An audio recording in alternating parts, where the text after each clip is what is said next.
As the global pressure mounts on Pakistan to act against terror groups, the country's caretaker government is reviewing a draft action plan for submission to global bodies committed to curb money laundering and terror financing. The Financial Action Task Force is meeting on Friday and will discuss putting Pakistan on the grey list, which is the first step towards imposing sanctions. Pakistan government review of the draft action plan comes 2 days before the submission of the comments to Asia Pacific Group meant to tackle money laundering. Pakistan is also required to submit its action plan to Financial Action Task Force. Islamabad faces huge pressure to avoid being listed by global terror watchdog FATF over its failure to tackle financing of terror groups. The FATF will decide Pakistan's fate later this month. If FATF is not satisfied with Pakistan's draft plan, Islamabad could be placed on the list of countries that financially abet terrorism.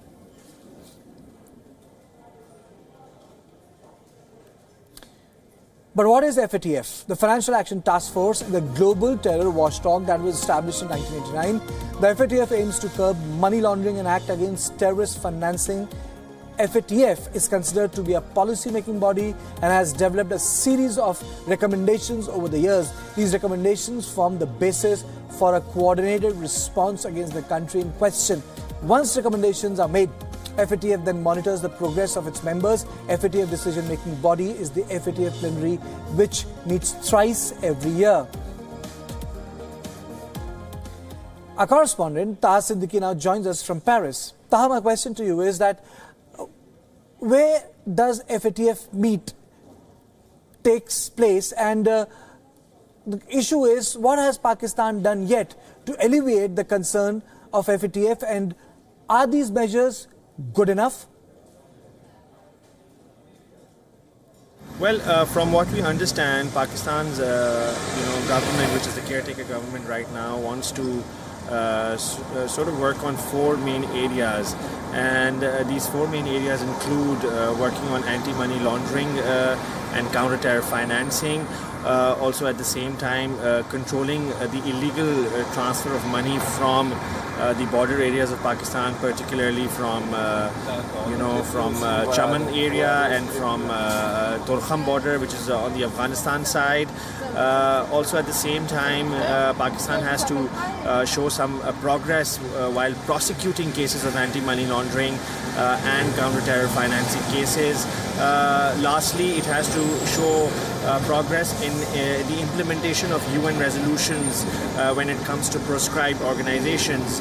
Now, Pakistan's caretaker government and the authorities, the officials involved in it, have said that they are doing their best to avoid Pakistan being put on the blacklist. But then again, from what we understand, it's too late and too little because the body, the FATF body, already expressed its dissatisfaction last month when they met in Bangkok, when they reviewed Pakistan's position with regards to the steps that it had taken.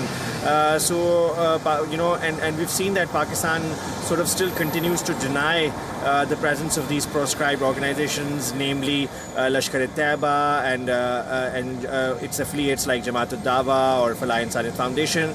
At the same time, also there is Haqqani network, which is a problem also, but Pakistan denies that Haqqani network is based on its soil. So overall, Pakistan is using a mixture of denial and also somewhat of a review. But we've seen that these steps have been taken in the past, but criticism has come that most of these steps have just been for cosmetics. What are the pressures Pakistan is facing in making its case heard at the upcoming FATF meeting, Taha? Well, the main pressure that Pakistan is facing is from the American administration, the Trump administration, because we've seen that earlier on when the FATF meeting met earlier this year, it was the Americans which pushed for this review and to put Pakistan on the blacklist again, because America and the Pakistani relationship, we've seen that it has spiraled down ever since Trump has come in, and they have taken a sort of a new approach and resetting the relationship with Pakistan. So Pakistan is sort of facing a lot of difficulty proving its case because the Americans feel that the problem terms of Afghanistan. And then also not just Afghanistan, but the Indians have also managed to sort of convince the Americans that Pakistan is a problem when it comes to money laundering, when it comes to terror financing, and because of that Pakistan is having a tough time and will be having a tough time even in the upcoming FATF meeting. Pakistan, there are sources inside Pakistan which say, in the Foreign Office and in the government, which say that Pakistan is also trying to push China to play a more proactive role, because China is seen as an ally of Pakistan, and Pakistan wants China to sort of get some relief for Pakistan, but we've yet to see whether China will get involved in it or not, because China itself has some interest in Pakistan when it comes to investments, and it does not want Pakistan to be pushed into this corner and to be labeled, because it will have issues doing business with Pakistan also. But at the same time, we're seeing that whether or not Pakistan will take these measures, that is yet to be seen also, because we've seen in the past that China also wants Pakistan to take these measures, to take action against this terror financing, but it is not as adamant or as keen on it as we've seen the Western countries to be trying to push for it. So it's a matter of how the bigger powers play with each other and how that will affect Pakistan. But these are definitely crucial. This meeting will be definitely crucial for Pakistan sort of track record when it comes to countering terrorism, and how Pakistan deals with proscribed organizations that are based out of its soil or are taking refuge there. Thank you, Taha. My colleague from Paris reporting on the FATF and the problem which Pakistan can find itself.